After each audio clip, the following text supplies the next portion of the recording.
El Consejo Potosino de Ciencia y Tecnología y Radio Universidad presentan La Neta de la Ciencia. Espacio informativo sobre todo lo acontecido en ciencia, tecnología e innovación En San Luis, México y el mundo. y ahora quedan con ustedes Anel Patiño. y Edgar Jiménez.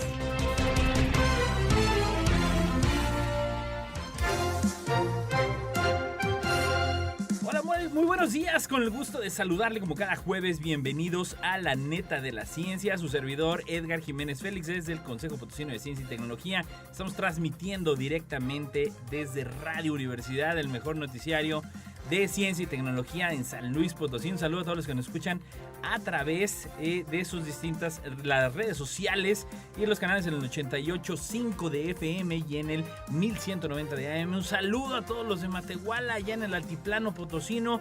Un gusto que nos reciban y muchísimas gracias a todos y felicidades a todos aquellos que estén celebrando algo. Vámonos con el resumen de noticias. Resumen de noticias. Jorge Pérez Morón, el primer físico graduado en San Luis Potosí. ¿Qué es una epidemia? UASLP avanza en el desarrollo de vacuna COVID-19, dice el doctor Sergio Rosales. Científicos del IPN descubren un probiótico anticarcerígeno proveniente del pulque. Mire usted nada más. La mitad de los mexicanos rezagados en tecnología.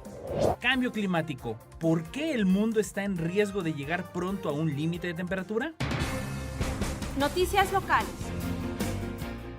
Y bueno, pues como yo lo venía mencionando, efectivamente, y esto de verdad es un dato histórico que queríamos rescatar el día de hoy dentro de todas las netas que vamos a estar platicando, y que precisamente usted sabrá que San Luis Potosí se caracteriza por su gran producción científica en investigadores y bueno, pues derivado de todo el trabajo académico que se hace desde las distintas instituciones. Y bueno, pues para quienes no lo sepan, la Universidad Autónoma de San Luis Potosí fue la primera universidad autónoma como tal, es la más antigua, y que de verdad nuestro mayor reconocimiento a quienes lo han construido. Y precisamente, retomando un poquito de la columna del doctor José Refugio Martínez, el doctor Flash, pues precisamente déjeme platicarle, si usted no conocía el dato, para que lo platique hoy a la hora de la comida.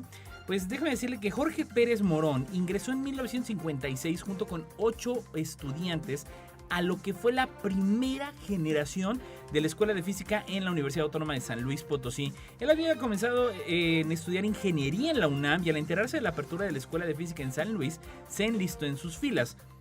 En 1959, al iniciar la segunda época de la física en San Luis Potosí y estando por cursar su último semestre bajo la tutela del famosísimo, y les aseguro que muchísimo, sobre todo de la comunidad universitaria, conocemos perfectamente este nombre, del doctor Candelario Pérez, el del Instituto de Investigación Científica, apoya a la Escuela de Física de la Universidad Autónoma de San Luis Potosí e incorpora a Candelario Pérez como investigador y a Fernando Cárdenas y Jorge Pérez Morón como ayudantes de investigación, y se unen a Candelario Pérez como profesores de la segunda generación de la Escuela de Física.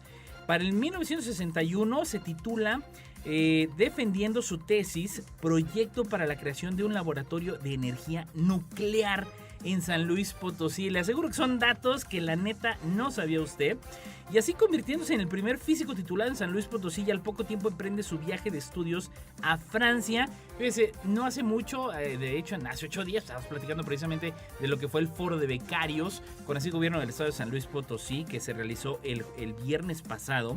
Y fíjese usted, bueno, estamos hablando ya de un caso de del 1961 en el que se nos va un potosino a estudiar a Francia, continuando su doctorado en física.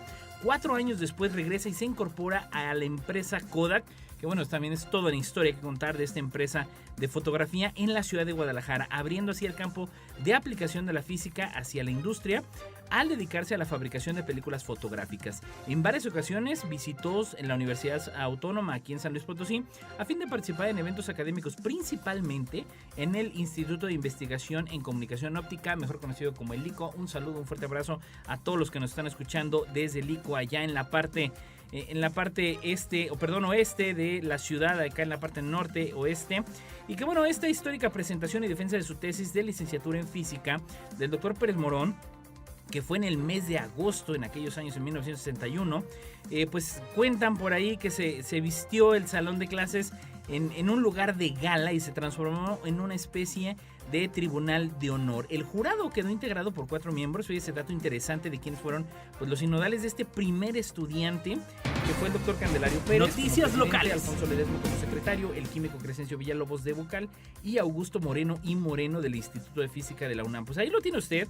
De verdad es que importante recordar un poquito lo que es la historia de quienes han construido precisamente el conocimiento en nuestro San Luis Potosí y en México, porque finalmente, bueno, pues es gente que marcó historia. No vamos lejos, también está esto que hemos platicado en algún momento, hemos comentado de Cabo Tuna, pues también el doctor Candelario Pérez, pues importante actor del desarrollo de lo que ha sido Cabo Tuna, que bueno, renace y con estos grandes esfuerzos a través del doctor Arauz, pues desde el 2018, que no bajan la guardia, que siguen impulsando desde el altiplano potosino allá en Charcas, pues de estos últimos lanzamientos que han tenido. Déjame pasar a otro tema también en materia de lo local y que bueno, con el gusto también de tratar aquí en la neta del planeta, pues el doctor Comas del CIPSAB, ahí de la Universidad Autónoma, pues nos platica un poquito y nos explica también acerca de lo que es una epidemia, ¿no? Luego estamos escuchando pandemia y epidemia, y luego lo utiliza la gente de manera indiscriminada, y bueno, pues también hay que contextualizarnos un poquito más al respecto, ¿no? Y que en este sentido, pues bueno, obviamente los cálculos y la forma en la que se da, el doctor Comas, pues obviamente comenta que dice, pues obviamente vivimos actualmente en esta pandemia, la cual inició en Wuhan, China, y que luego se convirtió en pandemia. Y que indistintamente del COVID-19 a cada rato nos enfrentamos a diferentes epidemias. Pero precisamente él quiere determinar, él quiere exponer qué es una epidemia.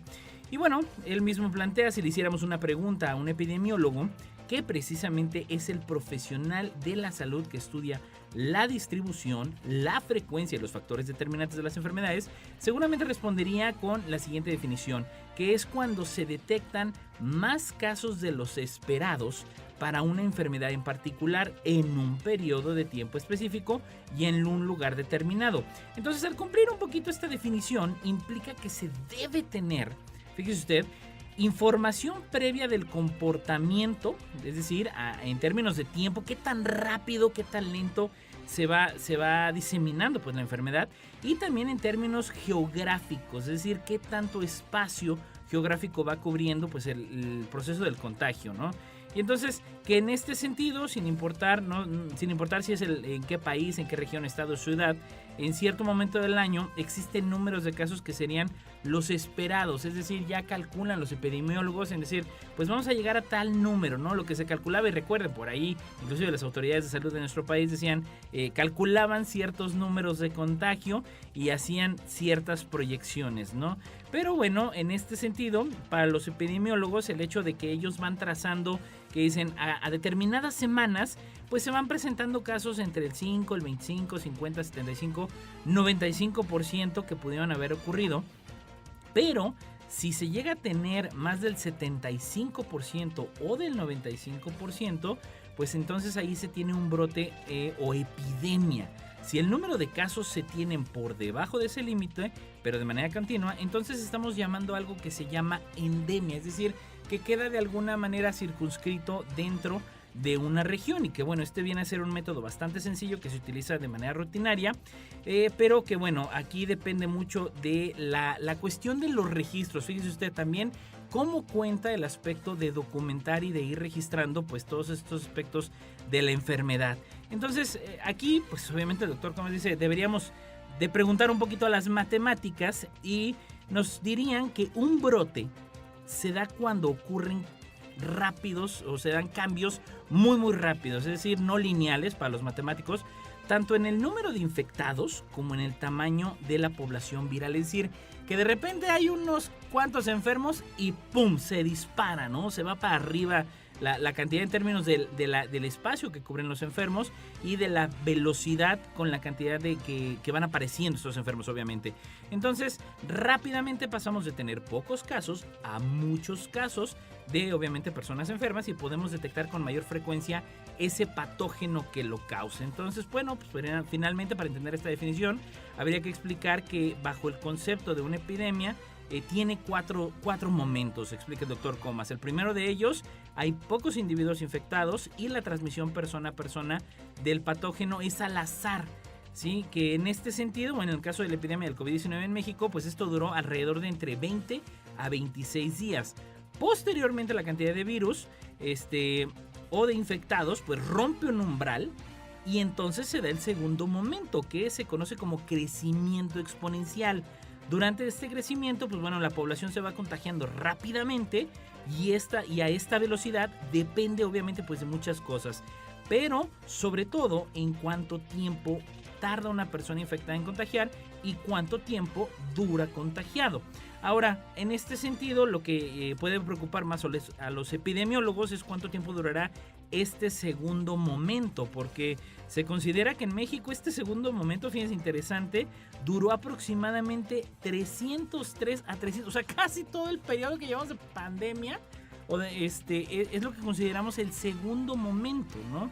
Y de aquí, bueno, pues ya pasa a las siguientes etapas, ¿sí? Que es un momento de saturación en cuanto se va diseminando pues la enfermedad, y entrando ya a la última parte, obviamente, de esta etapa, que se conoce como la parte final, no quizá de la epidemia, el cual puede ser la desaparición por completo de la epidemia, y en un primer panorama la epidemia se puede convertir en endemia, es decir, se reduce la cantidad de contagiados, se reduce la población, y eso permite pues obviamente un mayor control de las condiciones hasta el momento en que puedas tener un panorama que va desapareciendo. Y bueno, finalmente, y de la línea, pegado con lo que nos comenta el doctor Comas, también otro colega de él, el doctor Sergio Rosales, también adscrito al CIPSAB allá en la Universidad Autónoma de San Luis Potosí, cerca del Centro Cultural Bicentenario, lugar precioso que existe aquí en San Luis Potosí. Pues bueno, el doctor Sergio comenta que la universidad va avanzando en el desarrollo de vacunas. Fíjense ustedes, si esto no lo sabía, ahora sí que en San Luis Potosí se está desarrollando también una vacuna en atención al COVID-19, y que bueno, el doctor Sergio Rosales señala que es positivo que un conjunto de grupos de investigación están concentrados en el desarrollo de la vacuna, que desde luego el aprendizaje y las articulaciones que están surgiendo pues serán muy relevantes en el futuro para otras pandemias. Comenta el doctor que están desarrollando un grupo de candidatos para vacunas basados en proteínas quiméricas. Esta historia surge de una colaboración con la UNAM, pero también con esfuerzos locales que les ha llevado trabajo desde febrero del año pasado. Fíjese usted, bueno, aquí se declaró en marzo. Vea ahora cómo desde febrero, bueno, ya desde la parte de investigación, desde ese frente de batalla, ya venían trabajando sobre esta situación para atenderla. Y bueno, hemos visto cómo la celeridad para sacar las vacunas ha sido impresionante en comparación de otras epidemias o de otras pandemias. Señaló que con las primeras evidencias se seleccionó un péptido que contribuyó a dar lugar a la vacuna, que bueno, dieron el nombre ATR9, pero también esos datos y otros análisis que llevaron a cabo los llevaron a diseñar proteínas recombinantes que van a empezar a expresar en diferentes sistemas. Comentó que los antígenos, entre más complejos y más masa muscular tengan, se convierten en una molécula más inmunogénica. Ese es el objetivo de utilizar ciertos acarreadores o plataformas de despegue. Científico de la semana. Doctor Luis Estrada Martínez. Fue el mayor de 5 hermanos nacidos en la Ciudad de México. Comenzó a tener un interés nato en todos los artefactos tecnológicos, sobre todo en el fenómeno de la electricidad. Ingresó en 1950 a la carrera de física en la Facultad de Ciencias de la Universidad Nacional Autónoma de México, y en 1954 se incorporó al Instituto de Física de la UNAM como ayudante de investigador. Cursó el doctorado en la Facultad de Ciencias y en 1958 se especializó en física nuclear en el Instituto Tecnológico de Massachusetts. Además, en 1967 inició actividades de divulgación, fundando el Boletín de la Sociedad Mexicana de Física y más tarde la revista Naturaleza, marcando un parteaguas para la divulgación de la ciencia en México. En 1970 fundó el Departamento de Ciencias de la Dirección General de Difusión Cultural de la UNAM y más tarde se convirtió en el primer mexicano en obtener el Premio Kalinga de la UNESCO. En 1977 fundó el Programa Experimental de Comunicación de la Ciencia que se transformaría 3 años después en el Centro Universitario de Comunicación de la Ciencia. En 1990 estuvo entre los fundadores de la Sociedad Mexicana para la Divulgación de la Ciencia y la Técnica, de quien recibió el Premio Nacional de Divulgación de la Ciencia y la Técnica en 2011. El doctor Luis Estrada Martínez fue miembro titular del Seminario de Cultura Mexicana de 1988 a 2009 y se desempeñó como investigador del Centro de Ciencias Aplicadas y Desarrollo Tecnológico de la UNAM, donde utilizó tecnologías de la información y comunicación para aplicaciones en la divulgación científica. Se caracterizó por experimentar con nuevas formas de realizar divulgación y defendió una concepción de la comunicación pública de la ciencia como una labor académica que no puede improvisarse y que es de la mayor relevancia para la promoción de la actividad y la cultura científica y el bienestar nacional. Su misión podría resumirse en el entendimiento de la divulgación de la ciencia como una labor cultural. No importa en qué parte del mundo estés, recuerda sintonizarnos en la web radioytelevisión.uaslp.mx. Noticias nacionales. Pues en las nacionales, precisamente, déjenme platicarle, y esto, a aquellos que sean adeptos al pulque, pues déjeme decirle que científicos del Instituto Politécnico Nacional y el INRAE, y la verdad es que no me atrevo a hacer la pronunciación en francés porque si no hasta yo mismo me voy a chamaquear, de Francia, obtuvieron la patente internacional por el descubrimiento de una bacteria ácido láctica proveniente del pulque. O sea, no nada más el mexicano le estamos dando al pulque, sino también está trabajando con los franceses, la cual posee propiedades anticancerígenas. Esto está interesante porque de alguna manera a través de el mismo trabajo con la naturaleza, pues se va dando para combatir algunos de los males que tenemos hoy en día en nuestra sociedad. Y bueno, los investigadores María Elena Sánchez Pardo de la Escuela Nacional de Ciencias Biológicas y Edgar Torres Maravilla, egresado de la misma escuela, junto con Luis Bermúdez Humarán, egresado de la Universidad Autónoma de Nuevo León y director de investigación del INRAE, así como Laguet Philippe del INRAE, descubrieron que la bacteria ácido láctica Lactobacillus brevius inhibe la proliferación de células de cáncer de colon hasta en un 40%. Perdón, esto es una chulada, déjeme decirle. Digo, yo sé y entiendo que está en una fase de investigación, está en una fase de desarrollo apenas. Digo, falta toda esa cuestión de transferencia tecnológica. Pero bueno, creo yo que puedan ser señales muy, muy interesantes de los avances que se están haciendo. El investigador Sánchez Pardo señaló que la patente internacional compartida entre el IPN y el INRAE, con el número que refieren, tiene su origen en las investigaciones que ella comenzó desde el 2014. Fíjense cómo pues, aquí se demuestra el trabajo científico de investigación, pues lleva su rato, lleva su trabajo. Y en conjunto con el doctor Bermúdez Humarán, pues bueno, iniciaron este estudio del potencial probiótico de las bacterias ácido-lácticas contenidas en esa bebida, en el pulque. Además, han estudiado otras bebidas tradicionales mexicanas. Ay, perdón, estoy ando pasando saliva. Se me antojó ahorita el pulquecito, mi querido Lalo. Aunque el avance con los probióticos del pulque han sido mayores. De 20 cepas que aislaron del Saxleliofociado, que es el sedimento del pulque, para acabar pronto, fue la que probó la mejor actividad para bloquear eficaz y específicamente la proliferación de las líneas celulares tumorales. Así que interesante, hay que darle seguimiento a esto de lo que están trabajando los científicos en pro de combatir el cáncer y bueno, pues en ese sentido con el pulque, ¿no? La verdad, neta que está padre esto, está muy muy interesante, corre la voz, digo, no, nada de que ahorita, ay, pues me voy a ir a surtir un vasito de pulque, no, para nada, mejor esperemos a ver qué nos dicen los investigadores y como bien dicen, todo con medida. En otros temas, déjame decirle, la mitad de los mexicanos rezagados en tecnología desde el sur de México declaran que la recomendación que cambió al mundo para combatir el virus que lleva más de un año viviendo entre la humanidad fue, pues usted lo vivió, todos lo vivimos, todos a casa y no salgan ni para estudiar o trabajar. Todo se volvió videoconferencias y trabajo de los oficinistas y todas las actividades se ajustaron a este nuevo modelo de trabajar en casa, ¿no? Sin embargo, déjenme platicarle que en México, de acuerdo con datos del INEGI, al menos 40% de la población no tiene acceso a internet en su casa. Digo, también no vamos a tapar el sol con un dedo de aquellos que dicen, no, pues rápidamente me adapté. Entendamos que hay un gran grueso de la población que, bueno, pues no tiene esa fortuna quizá de conectividad y obviamente pues se enfrentan a una desventaja tremenda en la que 4 de cada 10 mexicanos existen o están en un analfabetismo digital. Esto de acuerdo con la OCDE. Hasta el año pasado en el país había 63 millones de mexicanos entre 15 y 65 años que no contaban con los conocimientos que les permitían desarrollarse en un entorno digital. Así que, bueno, según estudio, México perdió 5 sitios.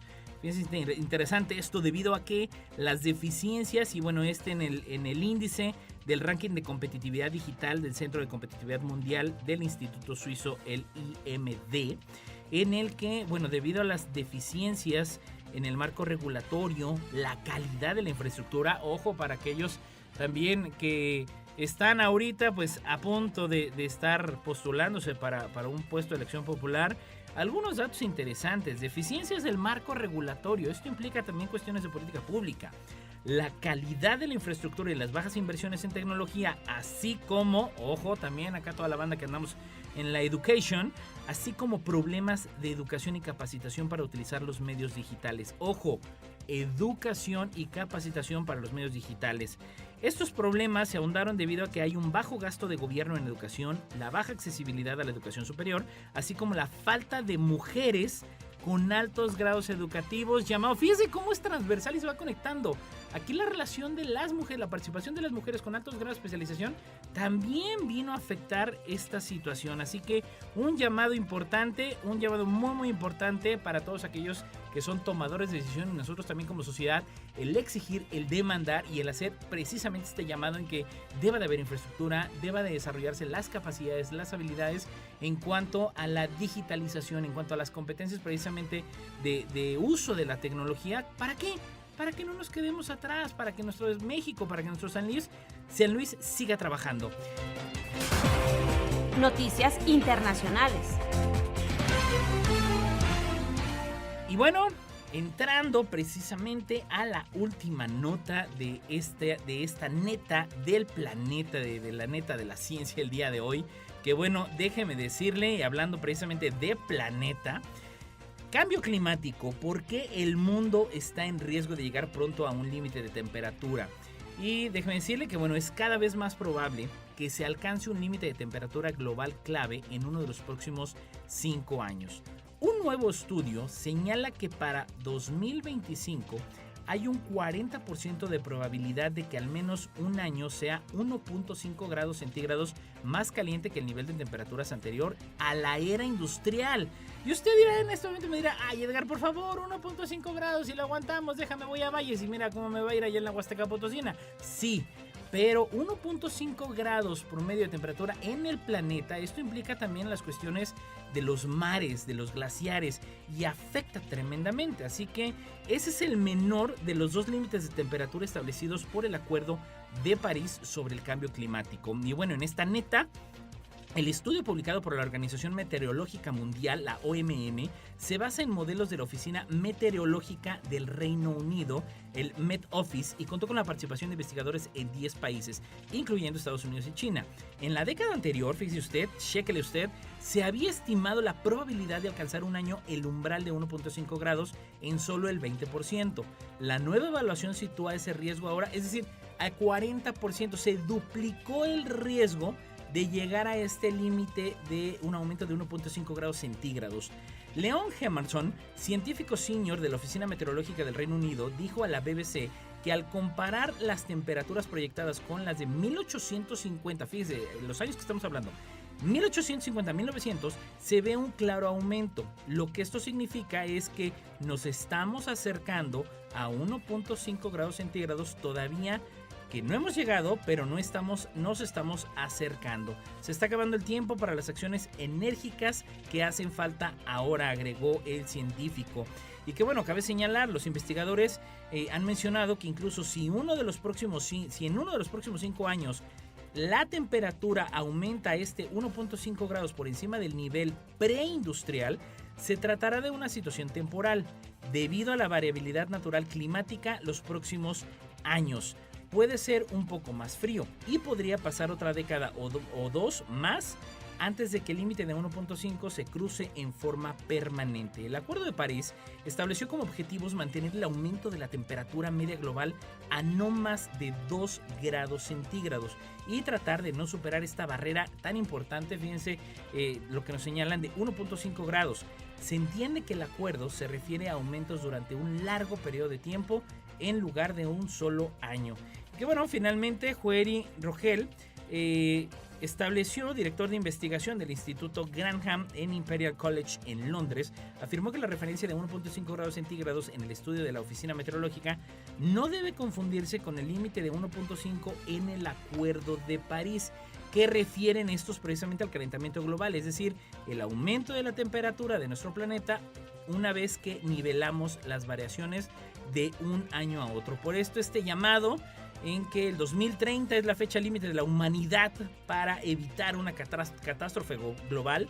Por el momento las proyecciones sugieren que incluso con las promesas recientes de reducir las emisiones de gases de efecto invernadero, el mundo está en camino de calentarse hasta 3 grados centígrados. Cuidemos, por favor, nuestro planeta porque significará que nos estaremos cuidando a nosotros mismos. Así que no es el borde de un acantilado, es más una pendiente en la que ya estábamos deslizando, nos comenta el investigador, y a medida que el clima se calienta, los efectos empeorarán cada vez más. Tenemos que establecer una línea que no debe cruzarse para tratar de limitar el aumento de temperatura, pero claramente tenemos que reconocer que estamos viviendo los efectos del cambio climático ya aquí, allá en el Reino Unido, aquí en México y en todo el mundo. Y esos efectos seguirán siendo cada vez más severos. Y que bueno, este es informe de la Oficina Meteorológica publicado precisamente en la cumbre del cambio climático de la ONU, que tendrá precisamente lugar en Glasgow en noviembre de 2011. Pues estimados, estamos llegando ya al final a la neta de la ciencia. Muchísimas gracias como siempre a los controles. Lalo Carrillo, gracias a todos los que nos escucharon. Nos vemos y escuchamos el próximo jueves. Esto fue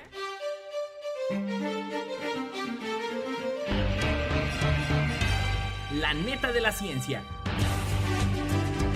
Noticiero de Ciencia, Tecnología e Innovación. Presentado por el Consejo Potosino de Ciencia y Tecnología y Radio Universidad. Con Anel Patiño Y Edgar Jiménez.